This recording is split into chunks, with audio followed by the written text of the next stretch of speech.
New business, crisis management plans. Yes, every year we have to certify to the Board of Education and the Department of Criminal Justice that we have certified our crisis management plans, and our principals are here tonight to explain their crisis management plans. We have Edgemont Primary School and Judah Watson Intermediate School. They share the same crisis management plan, so I'm going to let them come first, and Officer Brookman is here as well. I don't know if he is going to be a part of this little discussion. We cannot share the entire crisis management plan with the public because that would make it public knowledge about how we plan to do things, but it has been studied and they've done a great job with implementing this. Armando? Yes. You said the VDOE and who else? The Department of Criminal Justice, Thank you. DJC, what DJC is. Thank you. Yes. Mr. Bennett and Mrs. Morgan. Good evening. Like Melinda said, by law, we're supposed to report on our management plan. I believe it was in your all's packet that you received, and we're not going to insult your intelligence tonight, that you can read through that and see what happens when some of these negative things happen in our buildings. To borrow a phrase from Mike Tyson, everybody has a plan until you get punched in the mouth. And hopefully we don't get punched in the mouth here in the Covington City School Division, but you do need to have a plan because the world that we live in has changed. I think the pink elephant in the room that nobody wants to acknowledge is there's good and there's evil. And sometimes, and I talk to my students today, different grade groups, you've got to be prepared when evil does decide to visit. You need to be, practice and be as prepared as you can. But you can do all this that you can, and you can't outthink every scenario that possibly could happen. But I know for both of our schools, and we're very fortunate to have SRO Chief Brookman. I still call him the chief. He'll always be the chief to me, but a very experienced police officer there that we talked today will, and all of our officers in the Allegheny Highlands would give up their lives to protect our children and the people there on our campuses. But we had school resource officers before you had to have school resource officers. We were one of the first cities and school divisions to have those, and he sat last year down with us and we came up with the plan that you have in front of us. Miss Morgan did most of the work on the packet and the creativity of it. I do know that it's hanging in every room in our building. It's on the back of the door where teachers have access to it if something were to happen. We've been over that with our faculties. Then teachers take what they need to talk about with their individual classrooms. As you all know, we're required to have fire drills. We're required to have lockdowns now. We have talked about, as a campus, that our first fire drill will be this week. It will be announced so everybody can kind of practice and get evacuation plans.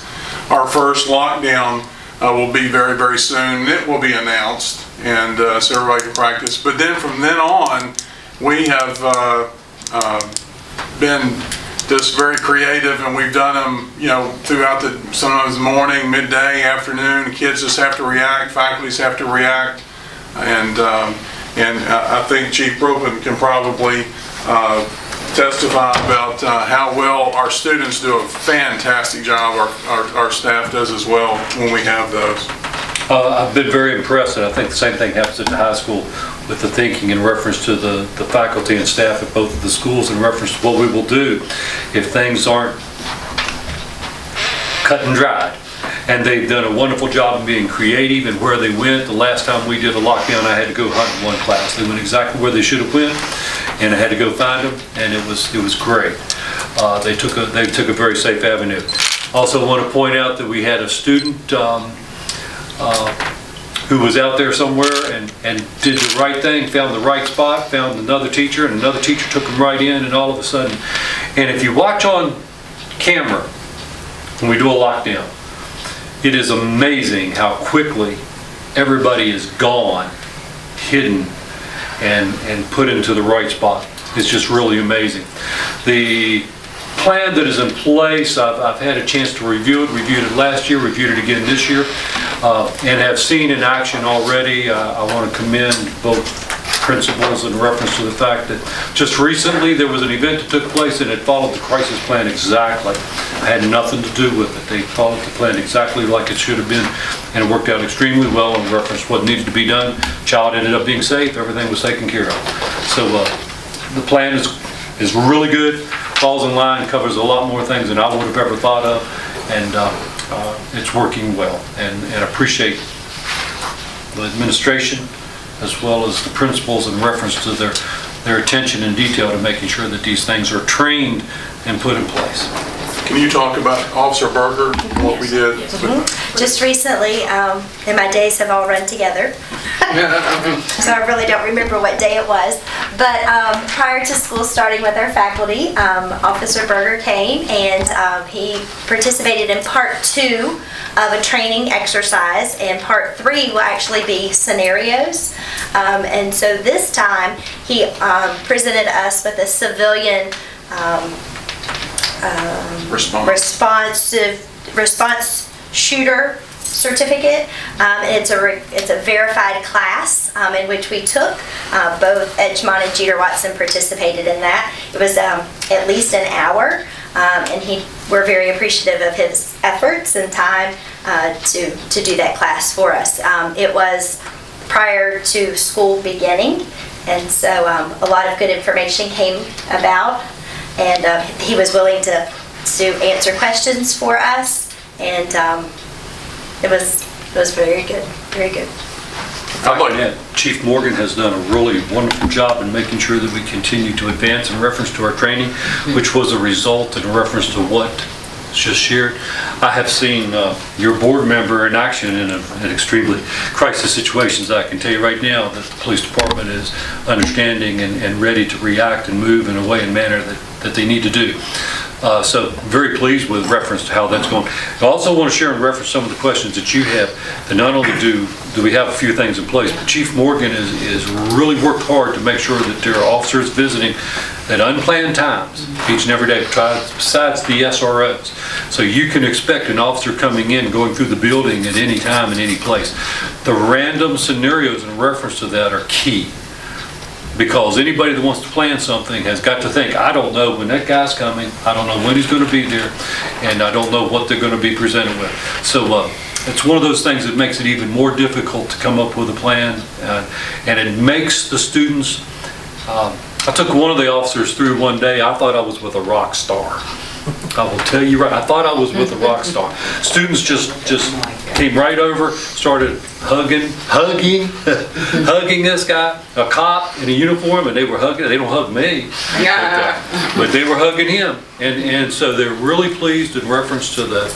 And Chief Morgan has really moved in reference to making sure the training is advanced, placed in the schools, and make sure that the officers there in a lot of different ways. So we're trying really, really hard as a group, as an organization, two organizations coming together to make that happen. I want to say, thank you. Since, things have happened and evolved in our society, we have to have a school safety committee and things like that. Chad, appreciate you coming up and asking some of those questions. We don't claim to have all the answers, and I know parents, there's all different kinds of things you could think of and make things better.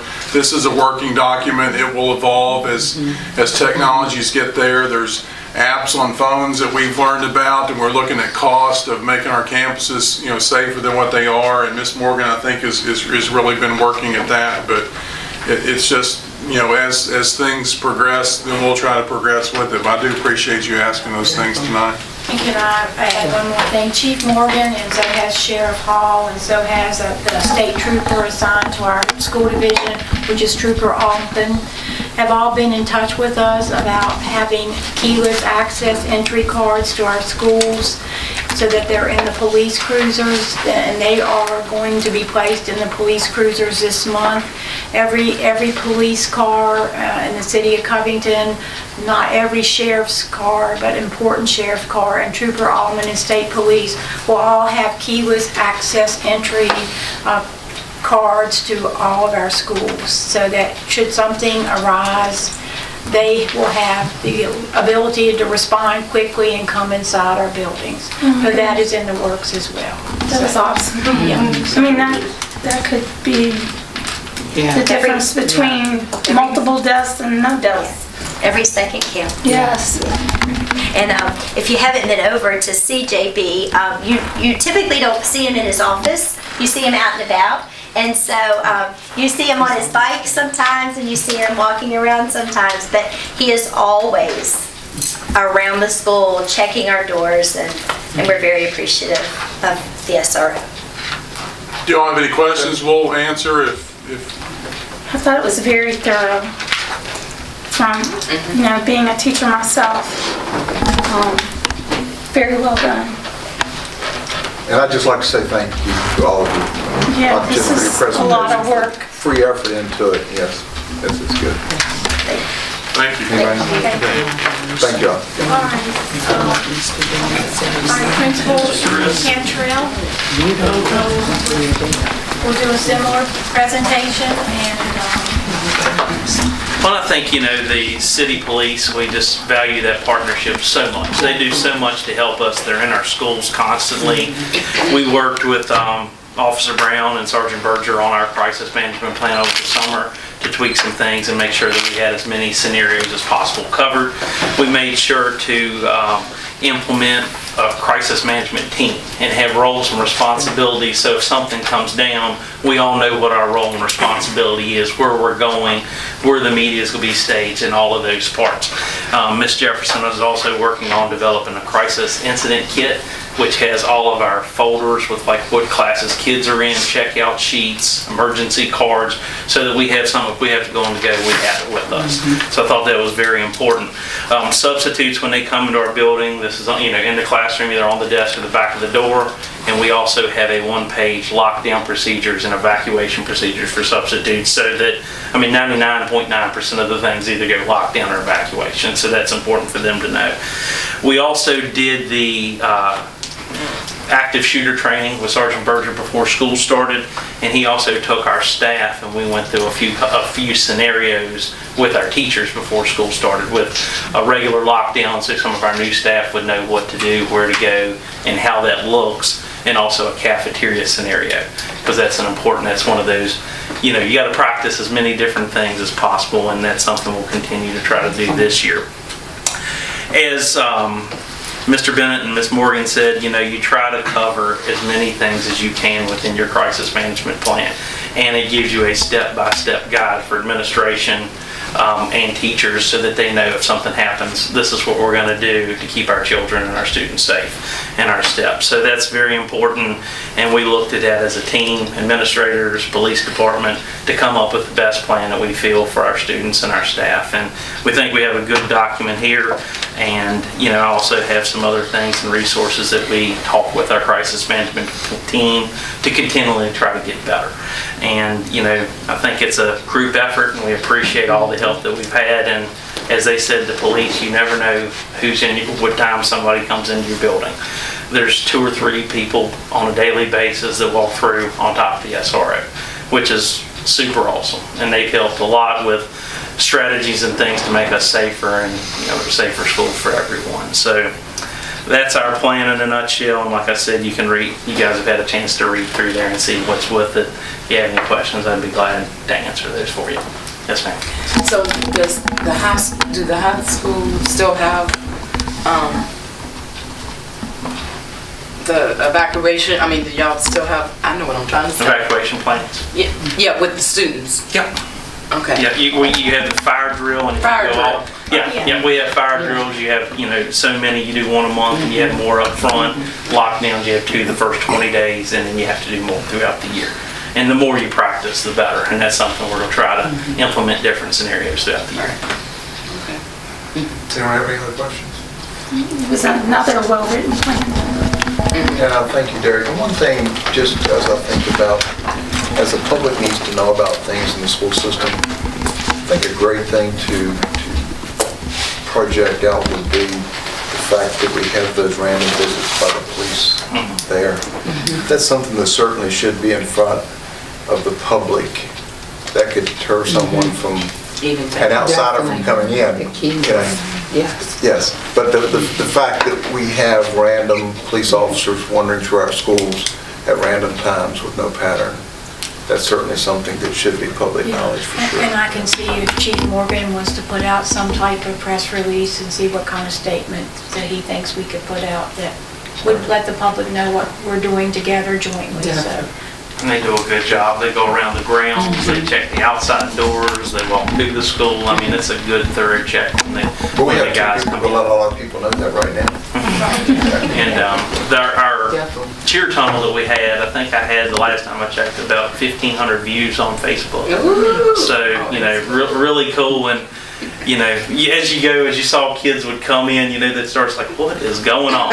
And by the time they got to the end, they had both hands up with a smile. So it was a great, I think, welcoming and a neat little idea. And I appreciate, you know, what we saw here up in Washington, D.C. and getting to see that, because it was kind of exciting to go to that meeting, but I had to walk through to get in there. So really neat start. And, you know, hopefully we can find some people that would be willing to do it a little more often for kids, because it's a great pickup.